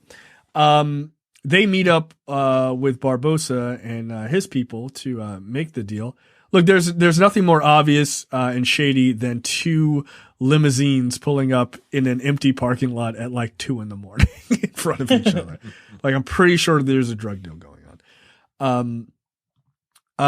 Shit goes left. The corrupt cop shoots at them. And John steals one of the limos and grabs Barbossa, and they drive off with Betty and David in the car as well. Laurence Fishburne makes a terrible scream at one point. Like, they should have edited that out. It was a little silly. Yeah, I'm not a screamer. And a lot of people aren't. Like, they hire people to scream in movies so that they can dub them in. And I feel like that's what this movie should have done. Yeah, no, it was a little weird. So, while driving, David is like just getting his fucking getting his jollies off because he's like, oh yeah, I'm gonna need you to get the fuck out of the car, Barbossa. And everybody's like, David, shut the fuck up. What are you talking about? He's like, no, I need you to get your ass up out of the car right now while we're driving. Then he proceeds to shoot him in both hands as a payback for the other day. And then he eventually, Felix is like about to get out of the car and he's like, all right, fine, I'll go. And David's like, yeah, no, you're going to move faster than that. Get the fuck out. And he shoots him in the ass. That shit was funny. Yeah, it was funny. And then Barbosa falls out of the car. And you're like, oh, damn. Like, they got Barbosa. That's fucked up. And then a cop car hits Barbosa, killing him instantly. Yeah. He did. He's super dead. He is not going to be in Rush Hour 3. And he was an informant. Oh, well. Oh, well. Oh, well. So the three of them drive off, and they kind of go into hiding. This is where David is like, hey, John, I think I might have to kill Betty. Like, can't trust it. And, John is like, yo, you touch her, I'll fucking kill you. Like, because Betty was like, I ain't signed up for all this. I'm out. Whenever this is over, and when she said that, I was like, oh, girl, no, you don't. That's not how that works. No, you got to leave the whole ass country. You don't tell them. You just gotta leave. Yeah. Yeah. You get dropped off at home, pack your shit, take your fucking Honda, and you drive in the opposite direction until daylight. Like, get the fuck out of here. You don't tell them nothing. So basically, David agrees. He's like, all right, cool. You take care of her, right? Like, if she does some wild shit, it's on you. And he's like, all right, fine. Like, just don't touch her. They get, Betty and John get summoned to, see Gallegos. And he's a interesting character. Yeah, he's like the big drug dealer in all of the United States on the West Coast. And he's like, look, you killed, Barbosa and he owed me $1.8 million. So now you owe me $1.8 million. Like, and you got like, a day or two to get it. And at one point, he's like, yeah, I think I'll start with, this payment first. And then he rips, John's earring out of his ear. That should look like it hurt. I've seen that happen. What? In a fight? Yeah, in a fight. Two women. I used to work security and at Target. I used to be one of them guys standing up at the door. You got your receipt? And these two women got into a fight at the pharmacy. And as you do, they called me over. They were like, "Soft lines B." If you're ever in a Target and they say soft lines B or hard lines 4, that's security. That's they don't want to be like, security, come over here, because that'll panic people. So what did they expect you to do about it? Catch a punch. They expect me to watch two women have a fucking fight and one rip an eyebrow ring out of the other. Ouch. Ooh. No. Like, Laurence Fishburne kept it real cool, man. Nah. I'd have beat that dude to death. I have an earring. You pull my earring out. We got to fight. Like, he was like, ooh, I'm mad. I'm like, no, ooh, get over here. Like, nah, yo. Nah, yo. I'd have lost my mind. Can you imagine how much that hurts? Nah, yo. We got to fight. We got to fight right in that cemetery, right where you stand. So after that, we come to find out, like, John has like a direct line that he could try to get to Guzman. And Carver's like, nah, fuck that. Like, nope, we're not doing that. We like him now. The State Department wants him to run for a president of his country in South America. Like, we're cool with it. And so basically they just like played him. And he was like, all right, that's cool. I fucking quit. Like, and also in that scene, he says, like, you're protecting him because he kills a communist, and you let him bring drugs into the country to sell to Black and brown people. Yep. Yeah, just like him to Noriega. Yeah, just like Noriega did. Absolutely. I mean, Noriega, Reagan and Bush turning on Noriega is like the biggest like bullshit joke of all time. Like, hey man, we were cool. No, we don't fuck with y'all no more. We're gonna throw your ass in prison. Like, message. Yeah. So after John quits, he decides, you know what? I'm going to have a drink. Look, nobody has a drink of like whiskey or scotch the first time and never had a drink before and goes, yeah, this is pretty good. Like, you got to work up to that. I assumed he'd been drinking a little bit before. No, I did. First time I had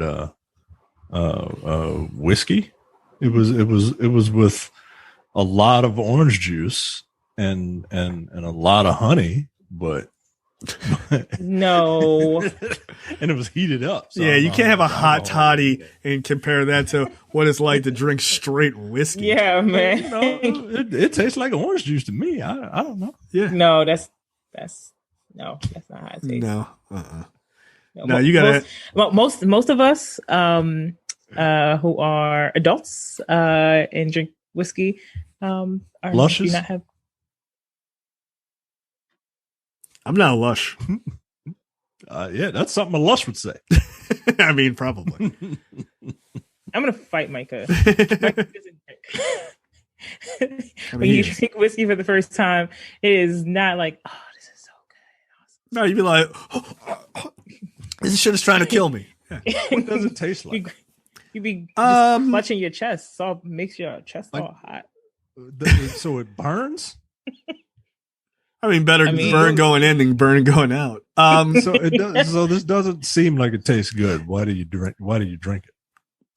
Just to be cool, Mike. Everyone knows that. No, I don't drink whiskey. Fucking children. Good Lord. How do I even deal with the two of you? No, like the thing is, you work your way. If you drink at the normal ages people drink, you start out with sweet drinks first, and as your palate changes, you prefer things that are less sweet. As you get older, you just do.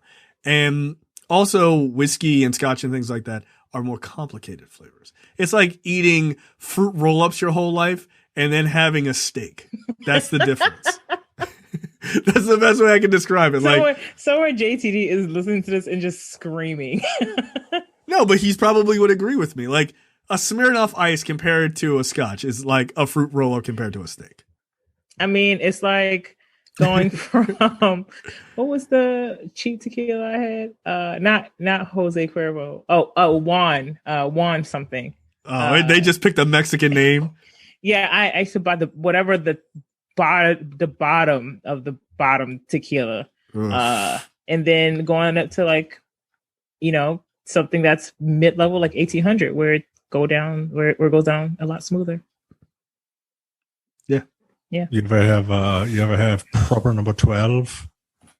What? I don't know what that is. You ever have proper number 12 Irish whiskey?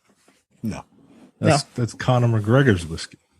No, I'm sure it's incredibly. Oh, Conor McGregor! I'm never drinking it. Fuck that guy. Is that the Trump guy? No, it's the MMA guy. He's a fucking asshole. No, but isn't Conor McGregor a Trump supporter? I have no idea. I don't know. I feel like he would be. I know him as a peddler of whiskey. That's all you know Conor McGregor for is a peddler of whiskey. He's also a professional MMA fighter, and he's a dickhead.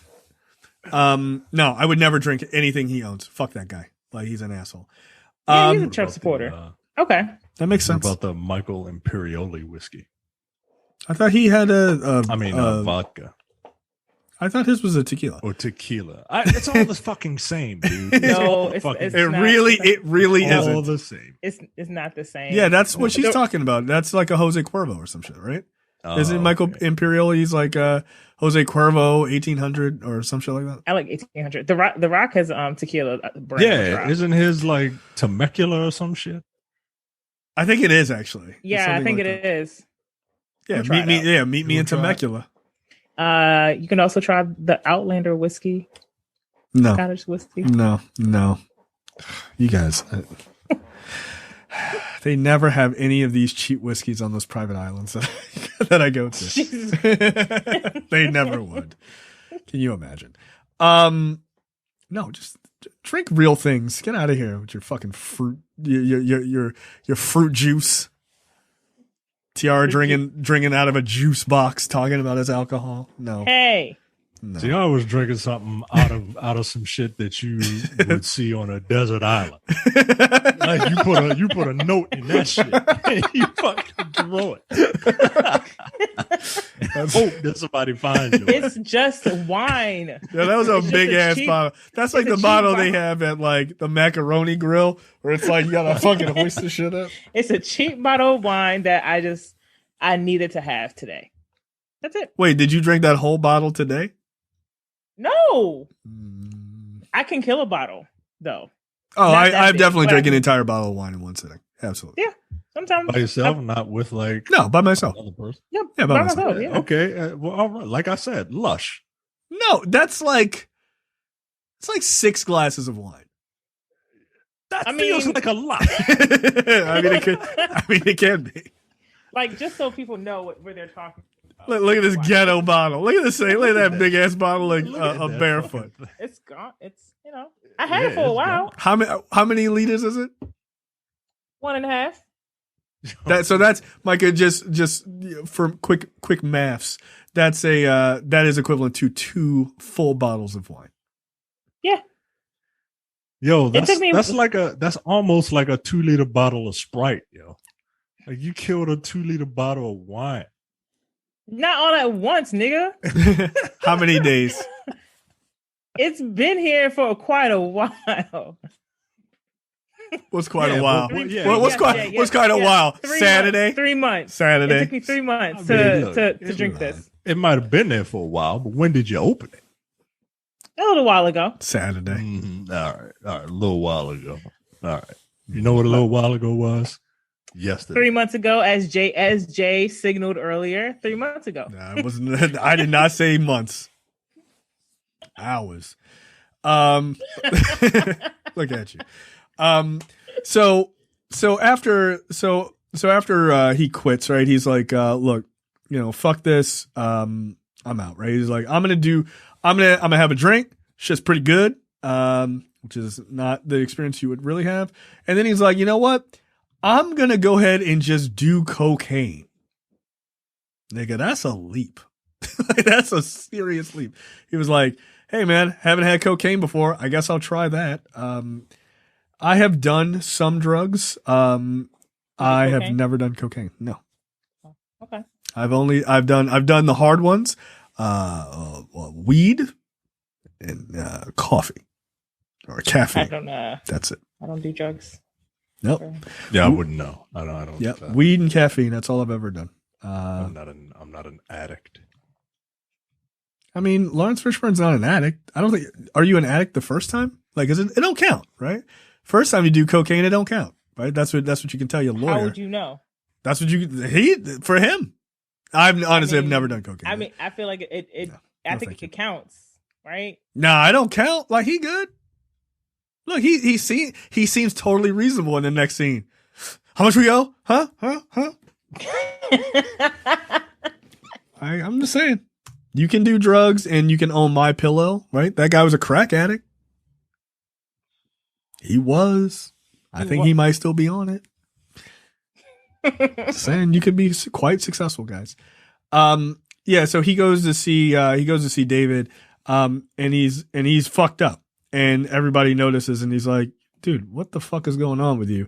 And they're like, "All right, let's go kill Gallegos." Basically, they meet to deliver Gallegos his $1.8 million in a movie theater. What? The way Gallegos is sitting in this chair in this movie theater. He's a very flamboyant character.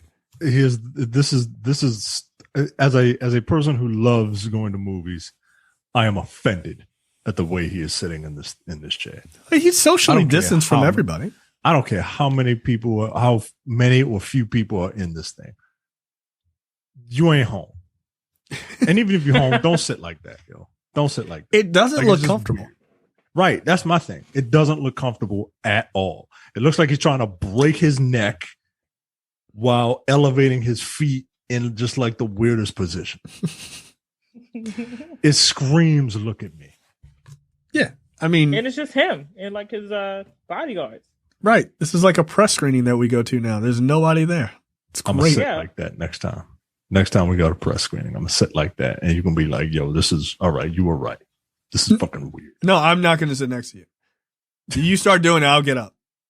I will risk COVID, the Delta variant, by sitting next to someone else to not sit next to someone who is so obnoxious as to sit like that. It's an absolute fact. I mean, he is by himself, so I mean, is it? Nah, you don't stop. All See, right, you sit like that. Then you are by yourself right now. You sit like that. No, that looks uncomfortable. Exactly. yeah, stop covering for the white man's mistakes or Latin man's mistakes. But he's very flamboyant. I guess he's supposed to be sort of. I get maybe he's a gay character. I don't know, but I don't know. Like he's it's 1992. We were not the best at like being reasonable. Like, oh, he's just a gay guy. It's like, hello, like he's got to be like a raging stereotype, right? So like it's a little obvious, I think. That's my 1992 gay guy impression, by the way. And the 80s. It's totally okay if you never want to do that ever again. No, I know. I'm just saying. That's just how it was. Just saying. You know what I'm talking about. I actually felt like, I felt like Barbosa was a better big villain? bad. Oh yeah, he definitely was. He definitely was. That's why Gallegos doesn't last very long. Like Barbosa should have stayed to the end. So yeah, he's like, all right, here's 1.1 million. Like we don't have 1.8. And Gallegos is like, yeah, that's cool. Why don't we just like round it up since you owe me another 700,000? Let me just round that shit up to another million. So is that cool? Like we good? All right, like just let me know because now you owe me another $1 million. And so they're like, all right, yeah, that's cool. And then John just pulls out a gun and fucking shoots Gallegos right in the chest. And for some reason, Jeff Goldblum is like a superhero and like fights off two dudes. Killing one. Do you notice that as Jeff Goldblum's character gets more evil, his hair gets slicker? Yeah. Yeah, like he's just slowly becoming an actual human snake man. Like Like it's quite odd. Yeah, so they take their money, they kill Gallegos, and they go about their day. And they go and they steal all of this money from Gallegos and Guzman. It's literally a van full of money that was supposed to go to all these, I guess to go back to Guzman. But instead, they're stealing it. And again, Jeff Goldblum is full on villain. He's got the hair slicked back, and even John. Jacket. Yep, and even John looks like a straight up villain too at this point. I'm going to fast forward a little bit. They set up a meeting with Guzman, who is now a diplomat, and has come into the United States, and he meets with them at a shipyard. And they're like, "Hey, here's our plan. We want to sell this drug, and you're gonna help us. There's no more poor people. There's no more white people, black people, Japanese people. There's only rich people, and we're rich. That's why you're talking to us." Which is it's a commentary on, sort of, the working class and everything. Which is, I guess, somewhat true, but not completely true. Like black people still get treated like a dog shit specifically. Yeah. Rich black people get treated like shit in their rich communities. Yeah. Right. Somebody wrote nigger on LeBron James's like garage door or something a few years ago. Oh, a few years ago. Oh, yeah. Okay. That's crazy, dude. Like LeBron James would beat you to death. His bodyguard would. No, I'm just saying, like, physically. Like, he's just a physically huge guy. Like, you're just gonna run up on somebody's house and be like, spray paint. Like, yeah, that's a bold move, man. Yeah, 2017. LeBron James' LA home was vandalized with a racial slur. That's crazy. So LeBron James can't even, I mean, sports fans are fucking awful, so I'm sure that's probably part of it. But, it's like, even LeBron James can't get away from that. So what do you expect for it? That dude don't do nothing to nobody. No, he just, he's one of the few athletes that is just 100% positive. Yeah, he is. I mean, he's a positively terrible actor too, but he's just a positive guy. Jesus Christ. I saw enough clips from Space Jam to know this. I'm not watching it. So in the middle of their transaction, Detective Taft gets caught. He's like, I'm a policeman. And they're like, oh, I love the police. I'm glad you're here. Very reassuring. By the way, I'm a diplomat, so I don't really give a fuck because there's nothing you can do about it. And nothing you can do to me. And so a gunfight ensues. And Detective Taft is shot, and John tries to save him and has to admit that he's also a cop, because he calls in a like a support, whatever the fucking target thing is. Down call. Right, but he's like soft 9 or whatever they say. Yeah, soft lines B. Get your ass over here and pick up this goddamn eyebrow ring. Sweep it up. And so like the whole while, like David is doing this weird thing. He's like, yeah, they just think of you as a nigger. Why don't you just join up with me? I don't even care that you're a cop. Like, just join the devil. I'm the devil. Join with me. Devil. Like, he seems so fucking evil. Like, he's talking completely calm as this cop is bleeding out that David shot. And the guy, and he's like, oh, is this, the thing that's keeping you from, joining me? Oh yeah, bet. Bam. And he just shoots him again. And killing Detective Taft. And then John kills David. Good. I was very happy that Jeff Goldblum's character was not redeemable. No, he really was not at the end. Yeah, he really wasn't. I'm okay with that. Yeah, you need villains to be villains, man. Like, he was an interesting enough character where, you know how the easy way to make villains interesting is to, let you see their side of things, right? Or to make you sympathize with them. Nah, this dude started out bad and ended up evil. Bad to worse. I mean, I think it's supposed to represent like that John could have ended up that way because technically David is a law enforcement person too. He's supposed to be a lawyer and uphold the law, but and John could have easily gone that way too, but chose not to. Yep. Yeah. So I mean, you're not wrong. So after that, we see John back in front of the DEA, in front of a court, testifying to all the stuff that he did and how he took down Guzman and how he took down Barbosa and all of this and Gallegos and how he's very proud of that. And he had to say that his boss was the one who orchestrated all of this. And the one thing he does before that, he's like, hey, here's a little video of Guzman selling drugs, and they're like, hey, holy shit, this is like an international incident.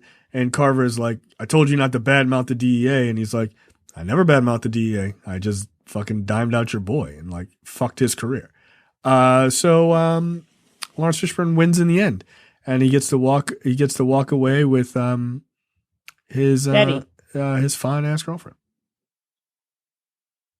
So, and then at the end we see Laurence Fishburne going to visit the grave of Belinda, the woman who tried to sell her kid for $3,000. So like he took that he took the little boy and I guess that's I guess he adopted him or whatever. That's very nice. Yeah, that's lovely. They should have done a Deep Cover 2, where that little boy, he grows up and then he's got to go undercover to take down his new dad, who turns out to be a real drug dealer. Like in the end, like I don't know. But yeah, he basically is like, they took $11 million from Guzman, and he's like, yeah, I'm not gonna tell you where that is. Yeah, I'm gonna keep it. Yep. And he answers the question. He revisits the question from the beginning. Like, It's like, hey, you know, what'd you do with that $11 million or whatever? And he was like, only a nigger would be dumb enough to tell you. Mm-hmm. Like, and you still see like Carver, like when they're in the court office, like in the courtroom, trying to get John to kind of stay on the team because of quote unquote career advancement. John's like, no, I got 11 million. I'm good. That's going to last me forever. Yep. Except not really. We would be remiss if we didn't talk about Deep Cover, the song. Yes. That plays at the end of this movie. Do you know why the song is famous? I mean, wasn't it made by Dr. Dre?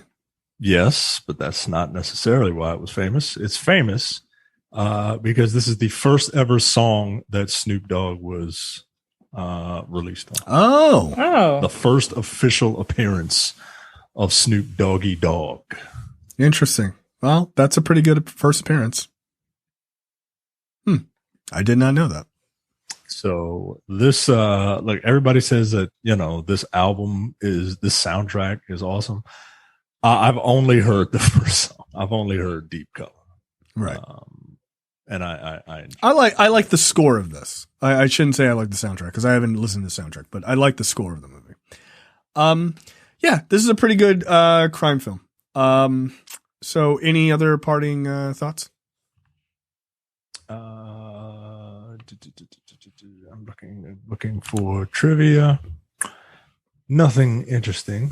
But no, this is a pretty good movie. You don't really, you think well, I won't say you don't really see movies like this anymore, but they don't feel, this felt the right amount of gritty to me. Mm-hmm. Right. And not too much. And I feel like I can't remember how this movie did, but I feel like this movie was trying to be accessible to an urban audience. And I wonder how that audience would take this movie, both back then and now. Right? Like, I guarantee you back then, I don't pick up on some of the things that, that the movie, I think, is trying to speak on. No, definitely not. Right. But I wonder if people do today. I mean, I certainly picked up on them watching it now, but yeah, no. In 1992, I was 12. No. Dumb. But, you know, just in watching, this is our 204th movie. Like, you just recognize messaging in black films. It seems much easier, right? It's always timely. Like this. That's the problem. Unfortunately. Right. Like I wish it was like, we don't deal with that issue anymore, which is pretty great. Like, no. Unless it's like slavery exists, even though in the prison system that does. So even that's still relevant. Yeah, I don't know. Yeah, I feel like if people haven't seen this movie in a long time, they should rewatch it. Yeah. To see if they catch new things. And if you've never seen it, you should watch it. But again, it's on HBO Max, which it was nowhere to be found for a while. So you can check it out if you have HBO Max as well. There's a Criterion collection. Yeah, it does. All right. I think that's it for us, and we will see you guys next week with another preview episode. See you. Bye. You're watching the Black on Black Cinema YouTube channel. Make sure you check out our full reviews of black movies, past and present. And every other week, we do a preview episode where we talk about a random topic that affects the black community.